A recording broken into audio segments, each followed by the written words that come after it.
Hello everyone and welcome back to the Cyclocross Social Podcast. Today we have another rider interview looking ahead at the World Championships in Fayetteville, Arkansas at the end of the month. Today we are speaking with David Haverdings, the best junior this season, and because of that he is the top favorite to win the world title in the junior men category at the end of the month. We recorded this podcast before the news about his transfer to the Trek Baloise Lions came out. That news came out on Wednesday. We recorded this podcast on Monday. So we asked him about his transfer in this podcast, but he couldn't confirm where he was going yet, but that's just for context. He has a lot of interesting things to say, so without further ado, let's get into the podcast. David, welcome on our show. Hello. Could you shortly introduce yourself to our listeners, maybe? Yes, my name is David Haverdings, and I come from the north in Netherlands, from Zuid-Laren, and I live there with my family, with two little brothers, and my father and my mother. This season, I already had 14 victories, so it's going pretty good. We'll be asking a couple of short snap questions first. First of all, what is the favorite course you've ever ridden? I think Kokzijde. Kokzijde was really fun and iconic. And there were a lot of nice courses, but I think Kokzijde is one of the most fun, I think. And when you're racing, what is your favorite weather to do that? Rain or dry? Not the rain, but I like some mud, but not specifically in the rain, but when it's dry but muddy, that's what I like the most. And when you are warming up for a race, do you listen to music? And if so, what is your favorite song to listen to? I never listened to music before, and when there's some music, I like Top Hits NL. Always that playlist, and then shuffle.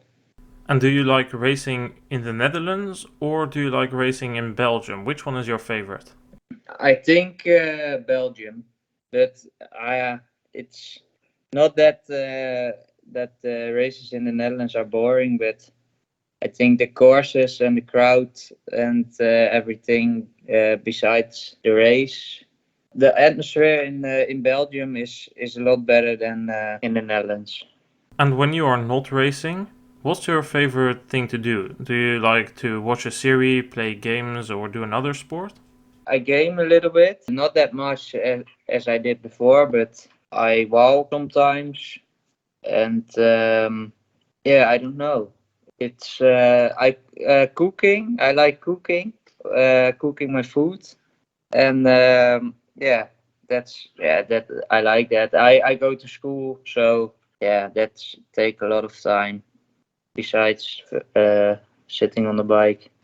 Now we're talking about food. Let's settle this debate. For you, is it friet or patat? I think I say the most patat. Of patat eten vanavond. I say that a lot more than if we friet eten vanavond. I think patat.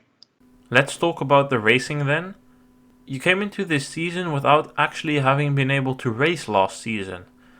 How was last season for you? Could you stay motivated without all the races because they were obviously cancelled due to the COVID-19 pandemic? Yeah, last winter when all the races got cancelled in September and so, I was still recovering from anorexia, so yeah, it was not that difficult for me that there were no races because I was not ready for it. And later that winter, around January and February, maybe the World Championships were going, but that got cancelled too. But the whole winter we trained with a small group, and we did training races, and yeah, I had no problems to motivate myself. Could you maybe tell a bit about your problems with your weight and how you recovered from that and how it occurred? Yes, I had anorexia. The beginning of 2020, my weight was dropping. I weighed 70 kilos, and on the end of the summer, I was 50 kilos. So was not healthy. And then there was some personal help with some with some coaches, and it it it is all good now. But it took almost a year to recover from it. It's good to hear that things are now better with you. And after such a tough winter or year last year, with what expectations did you start this season? I don't know. When the season starts, I was really excited to race again after that season off, and my goal was to ride in the selection, but it was the standard.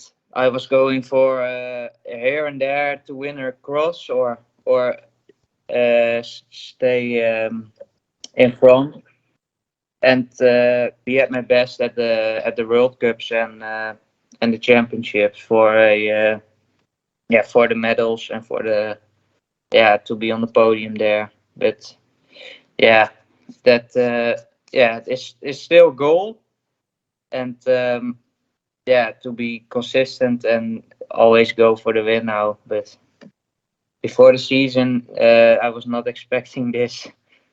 Well, you didn't expect to be at the front immediately, but already in your second race, Gieten, you took the win.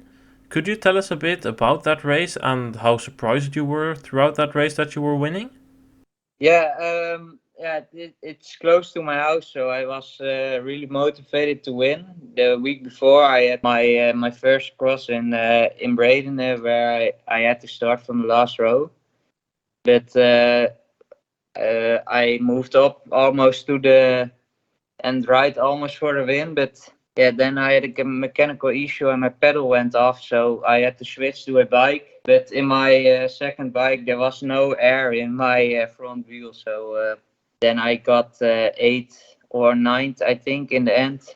One issue point, so I was staying in the front in Gieten, and in Gieten, it was a nice race with a lot of family to support. And after I think 2 laps, I was on front, just riding my pace. And after a half lap, I was on my own and right to my first victory of the season.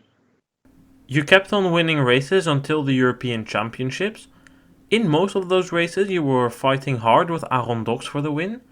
Has Aaron Dox historically been the big opponent of you in the newcomers category and the categories below that? In the under 17, I was only riding in the Netherlands.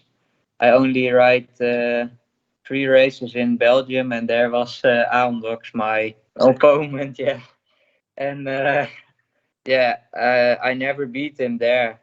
And the week after Gita, I think I beat him for the first time, so that was nice. But I won every race till the European Championships, as you said. But yeah, there was such disappointment. But yeah, this was this. Yeah, I can imagine that being a disappointment because you came there for the title, that's what you said pre race. Eventually, that didn't work out. Do you know what the reason behind that was? Was it a bad day, or the pressure, or did the pressure lead to a bad day, or perhaps something else? I think everything together. I think the pressure, but mostly a bad day. I don't know what happened after the start. I was in front, but I was not feeling good as I did in the other races. I struggled a lot with the pace.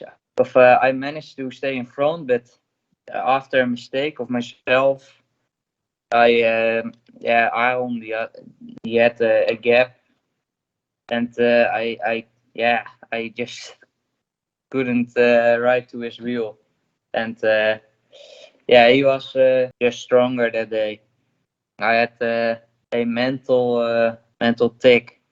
I can imagine that being difficult, but a week after we couldn't really see that you were suffering from a mental blow, because we went to Tabor for the World Cup and you won there and you did so in style. So was that then at least some sort of redemption for yourself? Yes, of course. After the finish in uh, on the Vanberg by the European Championships, I was already in my with my head by Tabor, and I was really motivated to let's see that my form wasn't gone, and yeah, I had a good day, and it was also a really fun course. It's one of the most fun, but yeah, I was really happy with that win. Throughout the rest of the season, you won the remaining World Cup races in Namur and Dendermonde. Now the final round in Hogerheide is already cancelled, and that makes you the winner of the overall for juniors already after just 3 out of 4, which were originally planned to be 5 races. It must be a weird feeling that you've already won the World Cup whilst you still need to race the last round in Flamanville. Yeah, that is crazy. I ride in upcoming weekend in Flamanville for the last World Cup, but I already won it. So yeah, it is just fun to ride it. I think in the leaders jersey, and yeah, that gives a lot of morale to just ride in a jersey, and yeah, to hopefully do good there without any pressure or something. And it's obviously going to be a good preparation for the World Championships because you need to keep race rhythm before you go to the USA. Yeah, exactly. Yeah, I after Flamanville I ride in Hamme, and after then there are no races till the World Championships, so only two races to go. And do you have a specific preparation? I mean, you said you ride 2 races. What does your training look like in the coming 2-3 weeks? The main training is still till Hamme. After that, there's not a lot of training. We fly to the USA on Tuesday, so if you're there, you have to settle a little bit with the jet lag and can't do much. So the training is all gonna be done in the upcoming 2 weeks. I think this week and next week I do my last trainings, and it's not a big difference what I do usually, because yeah, I did it. I want to do it so the way I did the whole season. So I know I respond good on the training. There's no big difference. And you mentioned the jet lag already. Do you think that the jet lag is going to be an issue for you, or do you think that that's going to be all fine? I think it's all gonna be fine. I think yeah, it is only for the USA guys and the Canadian guys. They don't have it, but all the guys in of the Europe has the same issue. So yeah, hopefully it's not too bad. And do you think that then from those countries, Canada and the USA, that some of your main opponents will be coming from there, or will your biggest opponents still come from Europe?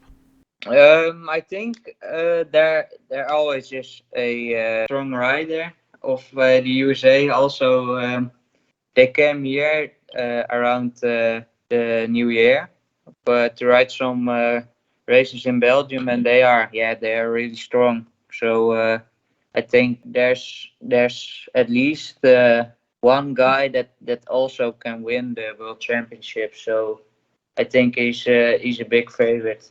That would then be Spranger, who was Yeah, second yeah, in Herentals. exactly. Yeah. And besides the Americans, who do you think are your other main opponents for the world title? I think Aaron Dox is the most favorite guy, and I think Jordi Kors is also after the title of yesterday. That gives him a lot of motivation, I think, to yeah to ride good. and Luca Lesseur. Yeah, there are a lot of guys that can win, I think. Nathan Smith from the UK is also really strong. I think the biggest favorites are Aaron Dox, Jack Sprenger, and Nathan Smith. Do you still think that Aaron Dox is going to be that good at the World Championships? Because he got second at the Belgian Championships, which is very good, but his results have not been as good as in the beginning of the season. Yes, but he's I don't know. He's always there on a championships, I think, and he's gonna give everything to be there and ride for the win. So I think it is a course that suits him well. And it's not my ideal course, so I hope it's not gonna be that bad. But I give everything to be there at my best, and yeah, we will see. But I think on that course there, I'm not the big favorite. I think it's mainly Aaron Dox and Jack Sprenger. He's also really strong, and Nathan Smith. Yeah, as I said. You said the parkour doesn't suit you, but what about the parkour is it then that doesn't suit you? What is missing for it to be a perfect parkour for you? Oh, it is just all yeah.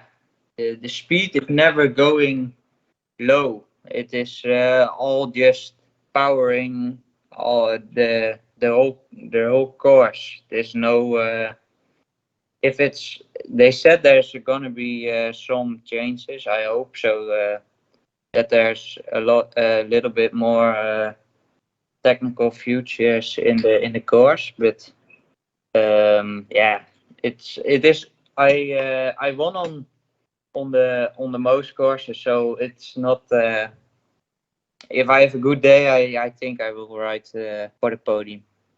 The parkour is indeed going to have a couple of changes. There's going to be a second climb, and there's going to be some sort of stairs which you can either run or potentially jump. A couple of Belgian stairs, I think they call them, but then a section of them. But we need to wait and see on how that will be. But obviously, the weather will also play a big role. Like, if it's dry, you have a different race than if it's wet. And what would you want? Would you want a wet race? Because then you can get it like the World Cup, and then it's a super slow and hard race. But if it's dry, it's almost a Formula One track.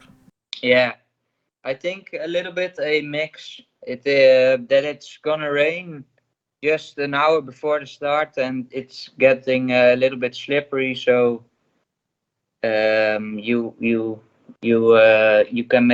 can win a lot in the turns, and just right on the limit where you almost crash or not. That's what I like the most. But fast track, yeah. Also, I think you got a good start and you ride smart and good, then and stay on front, then a fast course is not bad. And yeah, if it's gonna be that wet as of the beginning in the season, I think yeah, it doesn't matter how you start. Is the strongest will win then. If we then look towards your preparation there, we already discussed your training. It's far away. How does your travel look there? When are you flying, and then how will it look? When are you going? Where do you fly to, and where? How do you then get to the parkour? We fly on Tuesday. The bikes are going on Monday, and yeah, Tuesday we will be there. I think. I don't know really exactly how it's gonna be, but yeah, I think it's all good. We will see. On Tuesday we fly to a airport, and I heard that you then another flight, but I don't know. Alright then. You just mentioned that there is a lot of competition, and I do agree with that. But where do you put yourself then? Do you see yourself as the top favorite? Or do you think that perhaps it's maybe a bit overlooked? Because yes, you did win a lot of races and you were strong, But overall, there were quite a lot of riders close sometimes. In the beginning of the year, it were tough fights with Arondox. I have seen you race in Namur, where Nathan Smith was leading by 15 seconds until he had a puncture. And also throughout the rest of the season, usually until the final lap, it was pretty close. I mean, Jack Spranger came close a couple of times, and you already also mentioned the other names. So do you then think that it's maybe a bit overlooked that they are putting pressure on you too easy without looking at the way the races went? Yeah, I won the races with a big gap always, but yeah, it is a world championship, so yeah, it is easy to say that I'm gonna win, but because I won everything with such a big gap. But a world championship is always different. Everyone is there at his best, and you need to have a good day, and you need to handle the pressure and the yeah, everything needs to be perfect to win. And bad luck, it can happen to anyone at any time. I mean, I already just mentioned it, Nathan Smith having a puncture in Namur, very unlucky, so hopefully it will be a clean race without bad luck for anyone. Yeah, exactly. Yeah, the mechanical, your bike, yeah, it's need to be perfect. And then for yourself, what is your goal? Is your goal the same as what the other people are putting the goal for you, only winning the world title, or would you also be happy with a medal just? I think after this season, a medal is good, and yeah, I'm happy with a medal, and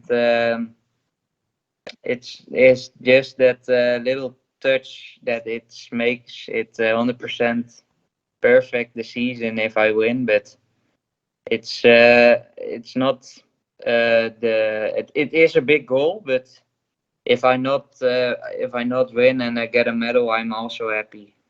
And then there's the rest of the season where you also can win. So yeah, I hope to win, but it's not such a big disappointment as the European Championship, I think, after this season. And next season, then, if we look a bit forward, you're going to become an under 23 rider. That's going to be a big step. Do you already know how you're going to be able to make that step? I think just the mental mindset that you are just riding to finish a race, and yeah, I don't know what to expect. You need to ride from the start to the finish full all out to net to not get lapped by Wout, and yeah, I think I am excited for it, and I'm looking forward to race behind all the big guys.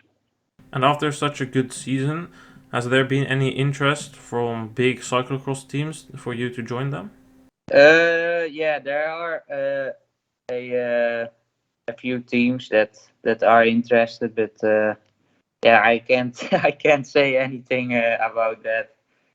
Now, when the podcast is released, we of course know that he signed for the team of Trek Baloise.